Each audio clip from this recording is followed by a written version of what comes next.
Hello everyone.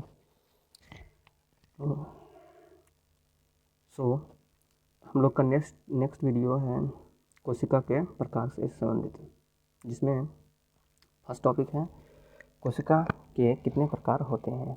जैसा कि हम लोग पिछले वीडियो में देखा था कि जो सेल थे, सेल के बारे में कंप्लीट देख चुके थे कि जो सेल होते हैं वो क्या क्या किसने सेल की खोज किया था। तो थोड़ा सा पीछे आप लोग रिवीजन करेंगे कि सेल की खोज कब किया गया था, कब देखा गया था। तो 1665 में देखा गया था। उसके बाद इसको पहली बार जो देखा गया था वो किस में देखा गया था, तो वो था कॉर्क था। किसमें था? कॉर्क था। आगे हम लोग बढ़ते हैं, आज सेल के टाइप देखेंगे कि सेल कितने टाइप के होते हैं। तो सेल बेसिकली जो होते हैं वो दो प्रकार के होते हैं। सेल कितने प्रकार के होते हैं? तो सेल दो प्रकार के होते हैं। तो पहला है हम लोग का कि सेल जो है, एक तो होते हैं प्रोकैरियोटिक कोशिका और दूसरा होता है यूकैरियोटिक कोशिका। पहला क्या होता है? प्रोकैरियोटिक और दूसरा होता है यूकैरियोटिक।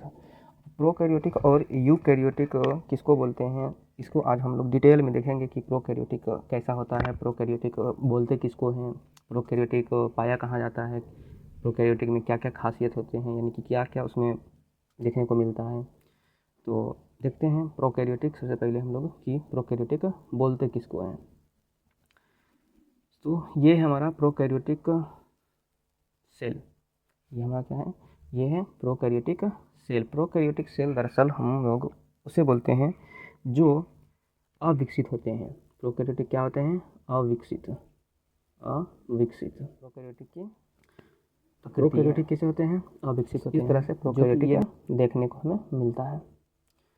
आगे बढ़ते हैं तो प्रोकैरियोटिक में होता क्या क्या है और प्रोकैरियोटिक कहाँ कहाँ पाए जाते हैं, कहाँ पाए जाते हैं देखेंगे। तो प्रोकैरियोटिक में कुछ आपको इस तरह से, एक सेकेंड इसका कलर चेंज कर लेते हैं। हाँ, प्रोकैरियोटिक में आप देखेंगे तो थोड़ा सा ये इस तरह से क्या दिखेगा आपको, इसका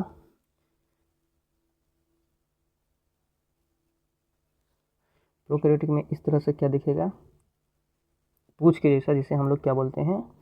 फ्लैजिला बोलते हैं। क्या बोलते हैं? फ्लैजिला। जो कि देख रहे हैं ये क्या है? फ्लैजिला है। ये भी क्या है? फ्लैजिला। ये है जो इसके पूछ के आकार के हैं। किसके आकार के हैं? पूछ के आकार के। ये जो होते हैं मुख्य रूप से प्रोकैरियोटिक में इसे चलने में मदद कराते हैं। क्या करने में मदद करते हैं? चलने में, यानी कि इसको गति प्रदान करने का काम जो करते हैं प्रोकैरियोटिक कोशिका में, वो कौन करता है? फ्लैजिला करते हैं। कौन करते हैं? फ्लैजिला। सॉरी, ये फ्लैजिला नहीं है, ये क्या है? फैम्ब्रिया है। ये क्या है? फैम्ब्रिया। तो जो प्रोकैरियोटिक कोशिका में गति प्रदान कौन करता है? फ्लैजिला या फ्लैजिलम यहाँ पर लिखा हुआ है। ठीक है। प्रोकैरियोटिक कोशिका में क्या क्या पाया जाता है? तो प्रोकैरियोटिक कोशिका में देखेंगे, दिखेगा आपको यहाँ पर क्या लिखा हुआ है? राइबोसोम। और यहाँ पर क्या लिखा हुआ है? डीएनए या क्रोमोसोम। और सेल वॉल, जिसको हम क्या बोलते हैं? कोशिका भित्ति। नेक्स्ट है इसमें सेल मेम्ब्रेन। क्या होते हैं इसमें? Cell membrane. सेल मेम्ब्रेन का मतलब क्या है? जो कोशिका को ढकने का काम करता है, कोशिका झिल्ली इसको बोलते हैं। ये कोशिका मुख्य रूप से देखेंगे तो एक तरह से कैप्सूल के आकार का दिख रहा है। कैसा दिख रहा है? कैप्सूल के आकार का। तो प्रोकैरियोटिक कोशिका जो है वो कैसे दिखते हैं? एक कैप्सूल के आकार के दिखते हैं इस तरह से। इसमें ये बेसिकली जो प्रोकैरियोटिक कोशिका होते हैं वो क्या होते हैं, जैसा कि आप लोग को भी बताएं, ये क्या होते हैं? अविकसित होते हैं। और इसमें कोशिका अंग नहीं पाए जाते हैं, कोशिकांग नहीं पाए जाते हैं, जो कि हम लोग इसके पूरे डिटेल में हर एक चीज़ नेक्स्ट स्लाइड में अब प्रोकैरियोटिक के बारे में लिखे हुए हैं, तो देखते हैं यहाँ पर। सो ये क्या होते हैं? प्रोकैरियोटिक कोशिका ये अविकसित कोशिका कहलाते हैं। एक सेकेंड, ये क्या कहलाते हैं? अविकसित कोशिका कहलाते हैं। इसमें किसी भी प्रकार का क्या नहीं पाया जाता है? न्यूक्लियस या फिर नाभिक नहीं पाया जाता है।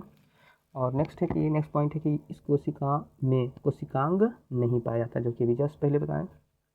प्रोकैरियोटिक कोशिका में क्या पाया जाता है? फ्लैजिला, पीली एफ फैम्ब्रिया पाया जाता है, जो कि यहाँ पर देखे थे, ये है फ्लैजिला, ये पूछ की जैसा क्या है? फ्लैजिला है, और ये फैम्ब्रिया है। ये क्या करते हैं, तो ये कोशिका को गति यानी कि चलने में मदद करता है। प्रोकैरियोटिक कोशिका में क्या पाया जाता है, डीएनए पाया जाता है बिल्कुल।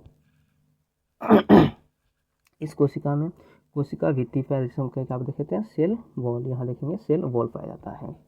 अब ये जो कोशिका होते हैं वो कोशिका जो प्रोकैरियोटिक कोशिका है वो किस किस में पाया जाता है, तो जैसे कि आप लोग को यहाँ देखेंगे, यहाँ पर लिखा हुआ है जीवाणु, बैक्टीरिया, अर्क बैक्टीरिया जो होते हैं वो किस कोशिका का बना होता है, तो प्रोकैरियोटिक कोशिका में पाए जाते हैं। नील हरित शैवाल हो गया, नील हरित शैवाल, ये भी इसमें भी क्या पाया जाता है, प्रोकैरियोटिक पाया जाता है नील हरित शैवाल में। आगे बढ़ते हैं तो अब हम लोग देखते हैं यूकैरियोटिक कोशिका के बारे में। यूकैरियोटिक कोशिका, ये है यूकैरियोटिक कोशिका। यूकैरियोटिक कोशिका बेसिकली जो कि एनिमल सेल और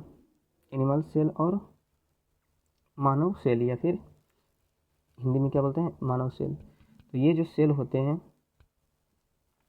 ये सेल जो होते हैं एनिमल और प्लांट दोनों में पाए जाते हैं।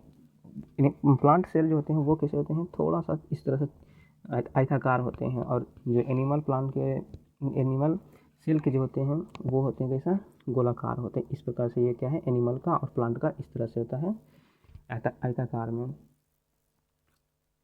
आगे बढ़ते हैं तो हम लोग देखते हैं कि यूकैरियोटिक कोशिका में, यूकैरियोटिक कोशिका देखें तो इन कोशिका में क्या होते हैं, दोहरी झिल्ली होती है। अब ये झिल्ली क्या होता है, तो आप लोग थोड़ा सा गौर से देखेंगे तो आपको दिखेगा ये जो बाहरी आवरण है इसमें क्या होता है, झिल्ली के जैसा ढका हुआ रहता है। दो परत होते हैं, एक अंदर से और एक बाहर से।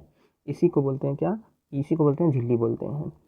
तो कोशिका में जो यूकैरियोटिक कोशिका होते हैं उसमें दो प्रकार के क्या होते हैं, झिल्ली पाए जाते हैं, जो कि केंद्रक आवरण से घिरा सुस्पष्ट क्या होता है, केंद्रक जिसमें पाया जाता है, जिसमें डीएनए भी होते हैं और हिस्टोन प्रोटीन के संयुक्त होने से बनी होती है। और ये क्रोमैटिन और इसके अलावा केंद्रक पाए जाते हैं किसमें, तो यूकैरियोटिक में। यूकैरियोटिक कोशिका बेसिकली इसमें बहुत सारे कोशिकांग पाए जाते हैं, जिसको हम लोग नेक्स्ट जब वीडियो देखेंगे तो उसमें एक एक पार्ट के बारे में डिटेल में देखेंगे कि हर एक कोशिका के भाग का क्या क्या वर्क होता है, क्या फंक्शन होता है। जैसा कि आप लोग फर्स्ट चैप्टर में देखे थे, फर्स्ट वीडियो में देखे थे कि कोशिका जो होते हैं, सेल जो होते हैं वो क्या होते हैं, संरचनात्मक और क्रियात्मक इकाई होते हैं जीवन की सबसे छोटी क्रियात्मक और संरचनात्मक इकाई किसको बोलते हैं, सेल को बोलते हैं। तो ये जो देख रहे हैं सेल का प्रकार, इसी में इसका क्या होगा, फंक्शनिंग होगा, और जब एक से अधिक सेल मिलेंगे तो वो टिश्यू बनते हैं। जैसा कि यहाँ पर आप लोग देख रहे होंगे, ये जो बीचों बीच है उसको हम बोलते हैं न्यूक्लियस। क्या बोलते हैं, न्यूक्लियस बोलते हैं। इसमें दो प्रकार के इंडोप्लाज्मिक रेटिकुलम भी पाए जाते हैं, सेल मेम्ब्रेन होते हैं, सिलिया भी होते हैं इसमें। ये क्या है, सिलिया है। इसमें राइबोसोम भी पाए जाते हैं, लाइसोसोम पाए जाते हैं, सेंट्रोसोम हो गया, सेंट्रोइड हो गया, और भी गोल्जी बॉडी हो गया, साइटोप्लाज्मा हो गया, माइटोकॉन्ड्रिया हो गया। इंडोप्लाज्मिक दो प्रकार के होते हैं, जिसमें एक होता है रफ, एक होता है क्या, स्मूथ होता है। तो दो प्रकार के इन रेटिकुलम पाए जाते हैं। एक एक करके हम लोग आगे क्लास में देखेंगे कि हर एक पार्ट का या फिर सेल के जो ऑर्गन्स होते हैं, सेल के जो अलग अलग भाग हैं, उसका क्या क्या फंक्शनिंग होता है या क्या क्या काम होता है। ये हो गया यूकैरियोटिक और प्रोकैरियोटिक के बारे में।